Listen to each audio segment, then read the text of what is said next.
Hello everyone. Last video में हम लोगों ने सिंप्लीफिकेशन ऑफ द ग्रामर के बारे में पढ़ा पिछले 2-3 वीडियो में, और लास्ट वीडियो में डिसीजन प्रॉपर्टीज़ और क्लोजर प्रॉपर्टीज़ ऑफ सीएफएल आपने पढ़ा था। और आज हम लोग पंपिंग लेमा फॉर सीएफएल्स पढ़ेंगे। तो pumping lemma for regular languages आपने पढ़ा भी है, तो ज़रूर थोड़ी बहुत वहाँ से मदद मिलेगी आपको, क्योंकि पंपिंग मीन्स जनरेटिंग होता है और ये कॉन्सेप्ट रेगुलर लैंग्वेज की पंपिंग लेमा में बताया जा चुका है। मैं यहाँ पे आपको इसके बारे में बताने जा रहा हूँ। The pumping lemma for CFL gives a method of generating infinite number of string from a given sufficiently long string in a CFL। Same चीज़ है, यहाँ पे भी आपको बहुत सारी स्ट्रिंग जनरेट करने की कैपेबिलिटी मिलेगी थ्रू पंपिंग लेमा। और इसका भी यूज़ इसलिए होता है कि आपको एक गिवन लैंग्वेज होगा जिसको प्रूव करना होगा कि it is not CFL like that in regular case. और यहाँ पे एक कुछ पॉइंट्स हैं, उसको ध्यान रखिएगा कि लेट G बी ए CFG इन CNF, मतलब ध्यान रखिए CNF में है, and T be a derivation tree in G if the length of longest path in capital T is less than or equal to small k, then the yield of tree T is of length less than or equal to 2 to the power k minus 1। तो जो longest path है उसकी length या तो k से कम है या उसके बराबर है, अगर तो ट्री का जो लेंथ होगा वो less than or equal to 2 to the power k minus 1। ये ऑब्जेक्टिव में पूछा जा सकता है कभी किसी क्वेश्चन में, तो इसको भी ध्यान रखिएगा। नेक्स्ट मेन चीज़ पे आते हैं कि पंपिंग लेमा फॉर CFL है क्या। तो पंपिंग लेमा थ्योरम यहाँ पे, जैसे वहाँ पे गिवन स्ट्रिंग को आप 3 पार्ट में डिवाइड करते थे x, y, z, इसी तरीके से यहाँ पे हम 5 पार्ट्स में डिवाइड करते हैं। वहाँ पे पंप करने के लिए, स्ट्रिंग को जनरेट करने के लिए केवल एक सब स्ट्रिंग यूज़ हो रही थी, और यहाँ पे आपकी 2 सब स्ट्रिंग यूज़ होंगी। तो पहली चीज़ तो ये 5 पार्ट में डिवाइड होता है, u, v, w, x, y। और u और v, x के पास आपका v और x के पास पंप करने का कैपेबिलिटी होगा। वहाँ पे y के पास पंप करने की कैपेबिलिटी थी, यहाँ पे v और x के पास कैपेबिलिटी है। तो Vx जो है यहाँ पे, इनकी लेंथ दोनों की एट ए टाइम कभी भी 0 नहीं हो सकती है। दोनों की लेंथ में से कम एक की लेंथ जो होगी वो ग्रेटर देन इक्वल टू 1 होगी। इस नाते कंबाइंड रूप से length of Vx string is greater than equal to 1। मान लीजिए एक कोई 0 नल स्ट्रिंग हो गई, दूसरी नॉन नल है, तो length greater than equal to 1 आएगा। तो ले देखिए, मतलब और मकसद ये है कि पंप करने की कैपेबिलिटी तभी होगी जब वो v और x में से कम एक नॉन नल वाला होगा। अगर दोनों के दोनों नल हो जाएंगे तो पंप कहाँ से होगा, जनरेट कहाँ से होगा, क्योंकि ये सेल्फ लूप पे ही पूरी स्ट्रिंग होती है। आप सेल्फ लूप में कोई चीज़ मेंशन ही नहीं करोगे तो सेल्फ लूप पे कितने भी आप जैसे ये लूप बनाए, सेल्फ लूप या लूप हो, तो ये इस जगह पे अगर नल लिख देंगे तो आप इसको 1000 टाइम ट्रेवर्स करिए, आपको स्ट्रिंग में कोई नया कैरेक्टर नहीं मिलेगा। So that we have to care that one of the among v and x must not be equal to null. तो दोनों के दोनों अगर नॉन नल है तो और भी अच्छी बात है, अगर दोनों में से कोई एक नल है और एक नॉन नल है तो भी ठीक है। हालांकि हम प्रूफ करते वक्त अपनी आसानी बनाने के लिए, कुछ प्रूफ को आसान बनाने के लिए दोनों में से एक को नल एज्यूम कर लेते हैं, उससे हमें आसान हो जाता है क्वेश्चन को प्रूफ करना। अब एक एक पॉइंट शुरू करते हैं। CFL then pumping lemma for CFL, let L be a CFL, then we can find a natural number small n such that every z belongs to L with mod of z is greater than equal to n। ये last वाला जो z एक string है जिसकी length n से बड़ी है या उसके इक्वल है, और n जो है आपने आर्बिट्रली एक नेचुरल नंबर सेलेक्ट किया है या फाइंड किया है, can be written as UVWXY for some string UVWXY। तो आपकी स्ट्रिंग वहाँ पे W लेते थे, W को XYZ फॉर्म में लिखते थे, याद होगा। अब चूँकि यहाँ पे जो सब स्ट्रिंग है जिसमें ब्रेक कर रहे हैं UVWXY, ये 5 हैं, इस सीक्वेंस में है, इस नाते UVWXY, तो W यहाँ रिजर्व कर दिए, तो इस नाते स्ट्रिंग का नाम Z रख दिया गया है। तो इसमें कंफ्यूज होने वाली बात नहीं है कि Z क्यों ले रहे हैं, वहाँ W ले रहे थे, तो W इस काम के लिए रिजर्व कर लिया गया सब स्ट्रिंग के लिए। तो चूँकि ये सीक्वेंस में UVWXY, इस वजह से, और कोई बात नहीं है। तो Z को एक नेचुरल नंबर n आपने सेलेक्ट किया जिससे उसकी लेंथ जो है greater than equal to n है। अब वो स्टेट ही है, समझ लीजिए नंबर ऑफ स्टेट ही है, क्योंकि सारी प्रॉब्लम तभी आती है जब number of state greater than number of state less than और इक्वल टू आपका स्ट्रिंग के लेंथ के बराबर हो जाता है, तभी ये सारी समस्याएं आती हैं। तो हालांकि नेचुरल नंबर n का इस स्टेट की जिक्र नहीं किया, लेकिन ले दे के इम्प्लीकेशन उसी से है। और इसमें Vx के बारे में इंश्योर कर रहा है कि both at a time can not be equal to null, other चाहे आप ऐसे कह दीजिए चाहे ऐसे कह दीजिए, दोनों तरीके से कह दीजिए, और भी अच्छी बात है। वहाँ पे आप लिखते थे XY is less than equal to n, यहाँ पे उसी तरीके से VWX is less than equal to n। तो ये एक ख़ास बात है। और बाकी ये रिजल्ट आएगा कि तब UB पे power k WX to the power k Y belongs to L for all k equal to k is greater than equal to 0। वहाँ पे आप XY to the power IZ लिखते थे belongs to L pumping lemma के according. अगर उस given string या हम सेलेक्टेड स्ट्रिंग W को 3 पार्ट में डिवाइड करके XYZ में कर सकते थे और कहते थे W is equal to XYZ belongs to L, then definitely WXY to the power IZ belongs to L according to pumping lemma। तो ऐसे ही यहाँ पे भी है कि आप अगर अपने गिवन स्ट्रिंग Z को UVWXY में ब्रेक कर सकते हैं, ऐसा एग्जिस्ट करता है। तो अगर Z इक्वल टू UVWXY आपके लैंग्वेज से बिलोंग कर रहा है, यहाँ पे लिखा ही गया है Z इक्वल टू, तो डेफिनेटली UV पे power k WX to the power k Y also belongs to L for all k greater than equal to 0।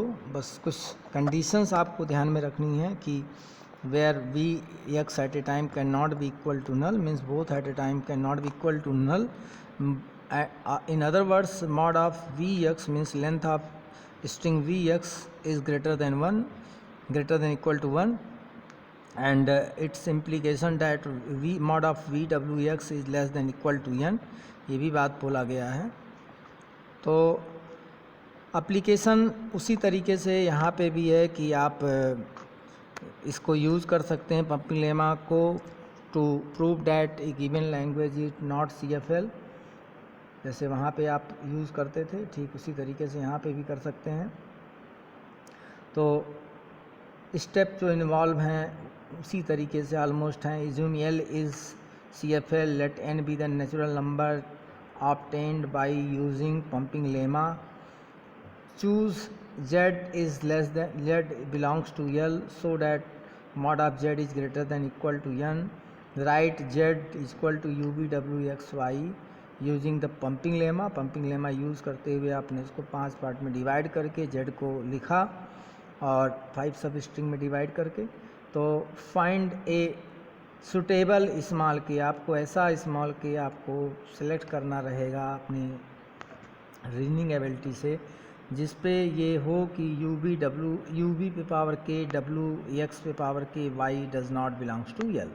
तो क्या होगा, कॉन्ट्रडिक्ट करेगा। So our assumption is wrong, so given language hence given language is not CFL। वैसे शुरू में आपने assume किया कि ये CFL है और पंपिंग लेमा ये कहता है अगर कोई लैंग्वेज CFL है तो उसमें से कोई स्ट्रिंग लेते हैं और with condition n a natural number where z, mod of z is less than equal to n, then we can write our string z as a uvwxy where mod of vx is greater than equal to 1. That means both at a time cannot be equal to null, and also mod of vwx is less than equal to n, so that we can say that u v power k wx to the power k y belongs to L also for all k is greater than equal to 0. ये pumping lemma कहता है. तो आपने जब pumping lemma को use CFL मान लिया अपने स्ट्रिंग को, एक स्ट्रिंग को, और फिर अपने लैंग्वेज को CFL मान लिया, फिर उसमें से एक स्ट्रिंग सेलेक्ट किया अकॉर्डिंग टू कंडीशन, फिर उसके बाद उसको 5 पार्ट में ब्रेक किया और सारी कंडीशन को एज्यूम करते हुए, और बाद में पता चल रहा है कि आपने k ऐसा एक ढूंढ के निकाल दिया कि u v power k w u v पे power k x w power k y आपके लैंग्वेज के अंदर नहीं है, तो इसका मतलब है कि आप जो एज्यूम किए वो गलत है.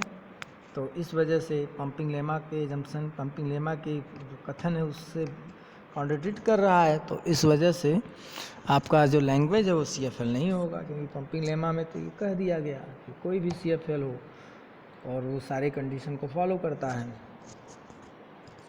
अब यहाँ पे इसी पे बेस्ड ऑन एक क्वेश्चन है, ये a to the power n, b to the power n, c to the power n. तो हम लोग क्या किए कि इसमें से एक स्ट्रिंग ले लिए और जो कि a to the power n, b to the power n, c to the power n उसी स्ट्रिंग को ले लिया गया. और निश्चित है एक नेचुरल नंबर n लिए हैं तो निश्चित है इसकी पूरी लेंथ n से बड़ी आएगी. आपने आर्बिट्रली एक नेचुरल नंबर n लिया था, उससे बड़ी आएगी. तीनों की लेंथ 3 a की भी संख्या n, b की संख्या भी n, c पे भी संख्या n, तो a to the power n, b to the power n, c to the power n की जो नंबर्स हैं कितना आएगा, 3n आएगा, जो कि n से नो डाउट बड़ा है. तो ये भी बात सही हो गया नेचुरल नंबर n से बड़ा वाला. फिर आपने z को u v w x y की तरह लिख लिया. फिर where v x is greater than equal to 1, मतलब ये एश्योरेंस हो गया कि v w में से कोई v x में से कोई भी एक नॉन नल है. अब आप आगे चल के v और x के स्ट्रक्चर को एज्यूम करोगे तो यहाँ पे u v w x y ये आपका है और Vx की लेंथ आपकी 1 से बड़ी है और n से छोटी है, बल्कि इसमें Vwx है, Vx लिख दिया गया है Vwx. तो आपका V और x is of the form. अब Vx किस फॉर्म के हो सकते हैं ये भी देखना है. तो Vx जो है वो तीनों सिंबल मिला के भी हो सकता है, ABC. भाई आपकी स्ट्रिंग ये है a show on b show on c show on. तो ये आपकी लेंथ है, स्ट्रिंग है, ये बीच में डॉट डॉट है. इसको मैं फिर से लिख देता हूँ, a show on a, b show on b, c show on c. अब इसमें ये ध्यान देना है कि Vx दोनों मिला के उसकी संख्या n से छोटी हो या एट मोस्ट n के बराबर हो. तो आप ज़रा सा देखिए, अगर आप कहते हैं कि हमारे V और x जो हैं कुछ इस तरह से हो कि यहाँ से लेके यहाँ तक, तो ये कभी संभव नहीं है. तीनों सिंबल एक साथ नहीं आएगा, क्योंकि b इसमें बीच में n b के नंबर n आ जा रहे हैं, तो वो दिक्कत हो जाएगा. तो इस वजह से गलत हो जाएगा. तो इस वजह से या तो ए बी मिला के होगा, या तो बी सी मिला के होगा, या तो केवल बी होगा, या तो केवल ए होगा, या तो केवल सी होगा. तीनों कैरेक्टर एक साथ नहीं आ सकते हैं, क्योंकि इसी में पार्टीशनिंग करनी रहती है हमें. तो Vx is of the form, यहाँ पे इसी नाते लिखा गया है AI BJ CJ BI CJ. तो मतलब ए बी या बी सी मिला के बोला जा रहा है, और चाहे तो आप सिर्फ ए का ही ले सकते हैं, कोई इसमें दिक्कत नहीं है. तो v or x is of the form हो गया, और एक को आप अपनी सुविधा के लिए नल मान लिए, ठीक है. बाकी दोनों में से किसी एक को इस फॉर्म का मान लिए. अब आप अगर जाहिर सी बात है पावर रेज करेंगे कोई भी इंटीजर लेके, जैसे k की वैल्यू 2 ले लिया गया यहाँ पे, तो Vx जब एक बार एक्स्ट्रा आ रहा है तो चाहे ये केस हो चाहे ये केस हो, तो होगा क्या, आपकी a to the power n, b to the power n, c to the power n था क्या चीज़, जो आपका UVWXY था। अब मान लीजिए आपका Vx की वैल्यू ये है, ठीक है, Vx की वैल्यू ये है, तो कितने a बढ़ जाएंगे, मतलब v एक को मान लेते हैं x is equal to null है, चलिए, और v इज इक्वल टू आप a to the power i b to the power j suppose कर लेते हैं। तो जब एक बार v बढ़ेगा, x तो चाहे जितनी बार बढ़े कुछ फ़र्क नहीं पड़ेगा, लेकिन ये अगर स्क्वायर हो जाता है, v स्क्वायर हो जाता है, तो नंबर ऑफ a कितने बढ़ जाएंगे i, और b j टाइम्स बढ़ जाएगा, तो n पे पावर i हो जाएगा और इस पे n पे पावर j हो जाएगा। अब क्या हुआ, जहाँ तीनों की संख्या इक्वल होनी चाहिए थी, ए बी, जितने ए हों उतने बी हों उतने सी हों, वहाँ पे अब मिसमैच हो जा रहा है, तो कॉन्ट्रडिक्ट होगा, मतलब ये आपकी स्ट्रिंग लैंग्वेज के अंदर नहीं रहेगी। तो k इक्वल टू 2 के लिए कॉन्ट्रडिक्ट कर रहा है, तो इस वजह से आपका जो एजम्पशन है वो रॉन्ग हो गया और मीन्स कॉन्ट्रडिक्ट हो गया, तो गिवन लैंग्वेज आपका रेगुलर नहीं रहेगा। इसी तरीके से तो ये रेगुलर लैंग्वेज की ही तरह से है कुछ प्रूफ डैट, इसका भी स्ट्रक्चर जो जैसे आपने a to the power n b to the power n के लिए वहाँ पे किया था, वही same logic a to the power n b to the power n c to the power n के लिए यहाँ पे है। कोई बहुत अंतर नहीं है, बस थोड़ा सा एजम्पशन जो होते हैं वहाँ पे x y z लेके चलते थे, यहाँ UVWXY लेके चल रहे हैं, बस यही कुछ अंतर है। और दूसरा क्वेश्चन, हाँ एक आध अंतर और है कि भाई स्ट्रक्चर जो एज्यूम करते हैं वो थोड़ा सा ध्यान देने लायक रहेगा कि Vx का स्ट्रक्चर कैसा रहे। तो अब जो है अगला क्वेश्चन है, language L is equal to a to the power p such that p is prime number is not CFL। तो अब आपका z is equal to a to the power p, इसको आपने UVWXY एज्यूम कर लिया, और ये जो आपका है k इज इक्वल टू 0 आपने लिया, तो k इज इक्वल टू 0 लेंगे तो आपका जो स्ट्रिंग होगा उसमें से v और x गायब हो जाएगा, और Vx की वैल्यू आपने मान लीजिए r एज्यूम कर रखी है, मतलब Vx की लेंथ जो है वो r एज्यूम, कुछ करैक्टर होंगे Vx के अंदर, तो उसको r आपने एज्यूम कर लिया है। तो बची हुई जैसे k की जगह पे 0 जब पुट किया तो बचा क्या, u बचा, w बचा, y बचा, तो UWY की लेंथ q आपने एज्यूम कर लिया, तो इसकी लेंथ कितनी आएगी यही कैलकुलेशन करना है। तो k इक्वल टू क्यू के लिए, k इक्वल टू क्यू के लिए आपकी लेंथ कितनी आएगी, यह आएगी प्लस, और प्लस q टाइम्स Vx आएगा। तो अब अगर यहाँ पे वैल्यू पुट करेंगे तो UWY की लेंथ q और Vx की लेंथ r, आपने ये सब एज्यूम किया है कि 5 जो सब स्ट्रिंग हैं उसमें 3 की लेंथ इतनी है, 2 की लेंथ इतनी है, क्योंकि ये रिपीट होगा, पंप करेगा इस नाते, इसका अलग से मान लीजिए, नॉन पंप वाले हैं इसका अलग से मान लीजिए। तो ये अगर पंप होता है 1 बार 2 बार 3 बार, उसी हिसाब से लेंथ उसका इंक्रीज डिक्रीज करेगा, तो इस नाते उसका अलग से मान लिए, और ये फिक्स है तो इसका अलग से मान लिए। तो ये फिक्स पार्ट का लेंथ q है, फिक्स हर स्ट्रिंग में रहेगा। जो वेरिएबल है जो pump according to number of pump पे डिपेंड करेगा, कितनी बार आप लूप चल रहे हैं, तो उसकी लेंथ जितनी बार चलेगा उतना बार बढ़ेगा। तो अगर मान लीजिए q ले लिया गया है k की वैल्यू, तो q इंटू आर आ जाएगा, आपने q इंटू 1 प्लस आर दिखा दिया, तो अब प्राइम नंबर कहाँ पे रह गया, इसकी लेंथ प्राइम नंबर तो रह नहीं गई, तो इस वजह से कॉन्ट्रडिक्ट कर गया, और कॉन्ट्रडिक्ट किया तो गिवन लैंग्वेज आपका CFL नहीं रहेगा।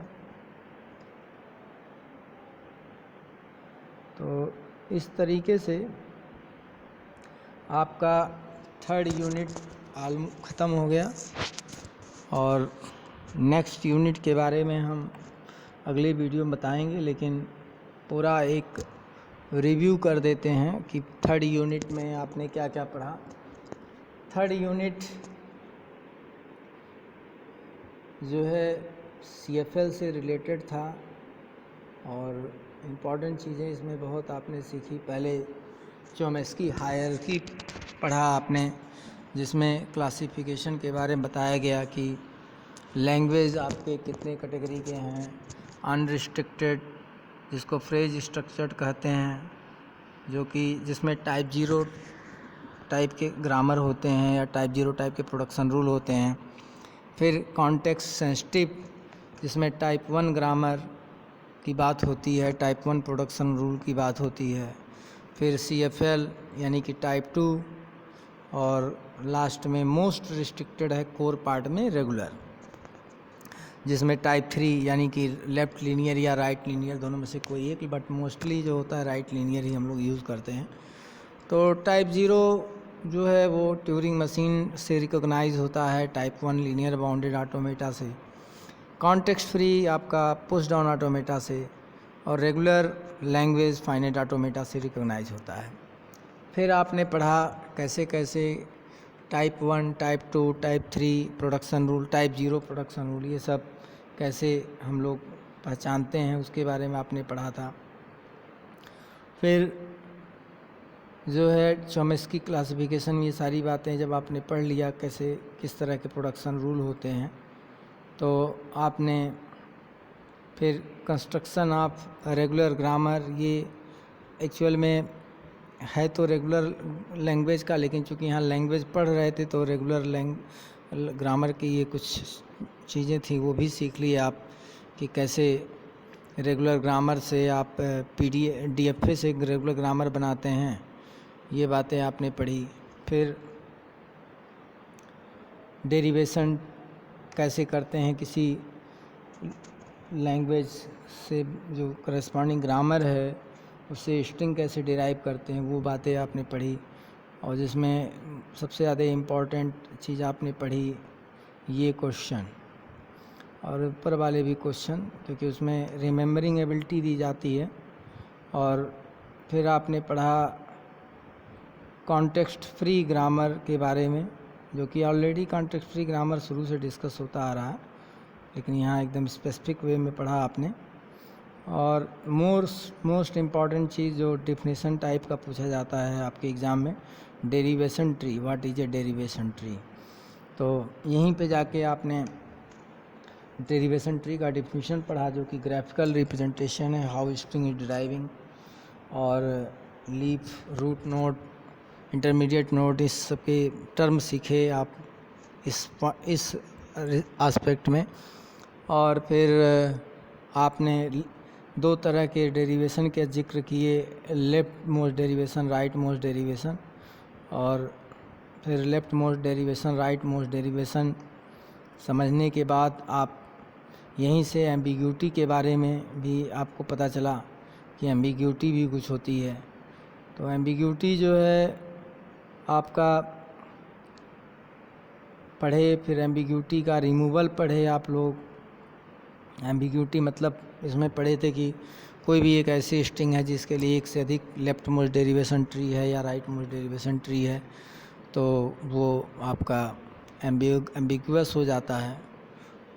स्ट्रिंग और जो ग्रामर या लैंग्वेज है वो भी हो जाता है। Left most derivation, right most derivation में आपने देखा था कि हमेशा एक तो हर स्टेप में एक ही वेरिएबल पे प्रोडक्शन रूल अप्लाई होता है, किसी भी एक वेरिएबल पे, लेकिन रिस्ट्रिक्ट किया गया कि लेफ़्ट मोस्ट डेरिवेशन में हमेशा लेफ़्ट मोस्ट वेरिएबल पे ही होगा, राइट मोस्ट डेरिवेशन में हमेशा राइट मोस्ट डेरिवेशन में होता, राइट मोस्ट वेरिएबल पे होता है। फिर आपने एक नया चीज़ सीखा, इनहेरेंटली एम्बिगुअस लैंग्वेज या इनहेरेंटली एम्बिगुअस CFL, और मतलब जिसको चाह कर भी आप अनएम्बिगुअस में नहीं कन्वर्ट कर सकते हैं। और एम्बिग्यूटी टू अनएम्बिगुअस आपने पढ़ा, ambiguous grammar to unambiguous grammar, ये भी बहुत इम्पॉर्टेंट है। एम्बिग्यूटी पार्ट इसका बहुत ज़्यादा इम्पॉर्टेंट है, हर एग्ज़ाम में कुछ ना कुछ इससे रिलेटेड पूछा ही जाता है। तो इसको केयरफुली आप पढ़िएगा, कैसे एम्बिगुअस से अनएम्बिगुअस, या एम्बिगुअस ग्रामर क्या होता है, एम्बिगुअस लैंग्वेज क्या होता है, इनहेरेंटली एम्बिगुअस क्या होता है, ये सब चीज़ें थ्योरेटिकल थोड़ा सा है तो ज़रूर आपको आना चाहिए अच्छे से, क्योंकि एग्ज़ाम में थ्योरी वाले क्वेश्चन ज़रूर अटेम्प्ट करने चाहिए, क्योंकि उसमें पूरा गलत होता नहीं, न्यूमेरिकल कभी कभार पूरा गलत हो जाता है तो दिक्कत हो जाती पास होने में। सिंप्लीफिकेशन ऑफ CFG, सिंप्लीफिकेशन में आपने अभी मैंने लास्ट वीडियो में पूरा डिटेल में बताया था कि कैसे जो है CFG को रिड्यूस करते हैं, फिर उसमें से यूनिट और नल प्रोडक्शन, फिर यूनिट प्रोडक्शन रिमूव करते हैं। तो रिड्यूस में 2 स्टेप था, useless those variables which have no terminal string deriving capability, वो चीज़ आप हटाते हैं। और फिर यूजलेस सिंबल जो किसी भी स्ट्रिंग के डेरिवेशन के दौरान कभी यूज़ नहीं होते हैं, कभी भी नहीं यूज़ होता है, वो पार्ट आपने देखा था। और फिर null production, unit production, sequence implement करने का ये भी ध्यान में रखना है। अच्छा, इन सब में आपने बार बार रिकर्सिवली W कैलकुलेट किया था, ये ध्यान रखिए। और केवल यूनिट प्रोडक्शन में हर एक वेरिएबल के लिए W कैलकुलेट होता है, तो इस नाते नंबर ऑफ W जो कैलकुलेट होते हैं ज़्यादा होता है, और बाकी सब में तो एक ही होता है, सेट ऑफ वेरिएबल्स या सेट ऑफ सिंबल्स। जैसे रिड्यूस जो ग्रामर है उसको जब बनाते हैं तो जो दूसरा स्टेप करते हैं तो यूजलेस सिंबल की बात होती है, तो सिंबल नाम ले रहे हैं तो जाहिर सी बात है वो वेरिएबल भी हो सकता है, टर्मिनल भी हो सकता है, तो ये भी केयरफुल होना चाहिए, क्योंकि मिक्सअप हो जाता है एग्ज़ाम में और ध्यान नहीं रहता है कहाँ पे क्या कैलकुलेट करना है। इंडिविजुअल कोई भी टॉपिक पढ़ते हैं तो आराम से क्लियर हो जाता है, अगर थोड़ी बहुत आपके अंदर बुद्धि है, दिमाग लगाते मेहनत करते हैं। लेकिन अगर सब पढ़ लिए तो फिर इम्प्लीमेंट करने की बात आती, क्वेश्चन सॉल्व करने की बात आती है, तो मिक्सअप हो जाने की वजह से डिस्टिंग्विश नहीं करता है। ये भी ध्यान रखना रहेगा, सेपरेट याद रहे हर कॉन्सेप्ट। और हम लोगों ने जो पढ़ा यहाँ पे, फिर आगे चल के नॉर्मल फॉर्म जो कि बहुत ही इम्पॉर्टेंट है। नॉर्मल फॉर्म आपका चोमेस्की नॉर्म फॉर्म, ग्रीबिक नॉर्म फॉर्म, ये बहुत ही इम्पॉर्टेंट है, इससे रिलेटेड क्वेश्चन पूछे जाते हैं एग्ज़ाम में। चोमेस्की नॉर्म फॉर्म में आपको बताया गया है कि ऐसे प्रोडक्शन, एक रिस्ट्रिक्शन लगाया जाता है कि हमारे प्रोडक्शन रूल इसी फॉर्म में रहें, और इससे क्या होता है हमारा ग्रामर और एफिशिएंट हो जाता है। तो चोमेस्की नॉर्म फॉर्म में आपने देखा था या तो सिंगल टर्मिनल प्रोड्यूस हो इसी वेरिएबल के द्वारा, या फिर डबल वेरिएबल प्रोड्यूस हो। अच्छा, नल प्रोडक्शन रूल तभी इंक्लूड करते हैं जब हमारे लैंग्वेज के अंदर नल होता है, अदरवाइज उसको यूज़ नहीं करते हैं। ये तो शुरू से आप पढ़ते आ रहे हैं। GNF में थोड़ी और फ्रीडम देके और पावरफुल थोड़ा बनाया गया कि आपका प्रोडक्शन रूल जो है वो इस तरह का हो कि सिंगल टर्मिनल या तो प्रोड्यूस या single terminal followed by any number of times variables. तो ये भी बताया गया कि इसी का एक स्पेशल केस रेगुलर ग्रामर होता है, जो कि राइट लीनियर प्रोडक्शन रूल होते हैं। लेफ्ट लीनियर नहीं हो सकता है, राइट लीनियर ही होगा केवल, इसी नाते राइट लीनियर का एक्सेप्टेंस ज़्यादा है। और आपने जैसे रेगुलर लैंग्वेज में पढ़ा था क्लोजर प्रॉपर्टी और डिसीजन प्रॉपर्टी, ठीक उसी तरीके से यहाँ पे भी क्लोजर प्रॉपर्टी और डिसीजन प्रॉपर्टीज़ हैं। क्लोजर प्रॉपर्टी आपका जो है वो यूनियन और कॉन्केटनेशन और स्टार क्लोज़र पे चलता है, बाकी किसी पे नहीं, ना ही इंटरसेक्शन पे, ना ही डिफरेंस पे, ना ही कॉम्प्लीमेंटेशन पे, इन सब पे नहीं चलता है। और दो एक सबसे अलग है क्लोज़र प्रॉपर्टी, जिसमें एक लैंग्वेज रेगुलर लेते हैं और एक लैंग्वेज CFL लेते हैं, तो इसको कहा जाता है थ्योरम, जो है इसका नाम है क्लोज़र अंडर रेगुलर इंटरसेक्शन। मतलब एक CFL है और दूसरा रेगुलर है, फिर ऑपरेटर इंटरसेक्शन ले रहे हैं, तो क्लोज्ड है, मतलब यानी कि दोनों को इंटरसेक्ट कराएंगे तो जो लैंग्वेज बनेगा वो क्लोज़र ही होगा। तो ये बातें आपको ध्यान में रखनी है। और डिसीजन प्रॉपर्टी में बहुत सिंपल है कि कोई भी डिसीजन लेना होता है या तो यस या नो, इसी में आंसर आता है। तो मेंबरशिप एल्गोरिथम, मेंबरशिप है, फाइनाइटनेस है, एम्प्टीनेस है। तो एम्प्टीनेस मतलब कि आपका लैंग्वेज एम्प्टी है तो होगा तो यस बोलिए, नहीं तो नो बोलिए। आपका लैंग्वेज फाइनाइट है, अगर है फाइनाइट तो yes answer, otherwise no answer. आप पर्टिकुलर स्ट्रिंग आपके लैंग्वेज से बिलोंग कर रहा है कि नहीं, यानी कि मेंबर है कि नहीं है तो यस, अदरवाइज नो। तो बड़ी सिंपल तरीके से आप कर सकते हैं। और लास्ट में आपने आज पंपिंग लेमा ऑफ CFL पढ़ा, जो कि लगभग रेगुलर लैंग्वेज टाइप का ही अप्रोच है। जैसे रेगुलर लैंग्वेज में आपने pumping lemma for regular language के लिए पढ़ा था, उसी तरीके का अप्रोच है। और इसमें आपने देखा कि पंपिंग लेमा में बस अंतर क्या था कि UVWXY 5 पार्ट में डिवाइड करते हैं, स्ट्रिंग का नाम जेड रखते हैं, और बाकी सारा अप्रोच वैसे ही है।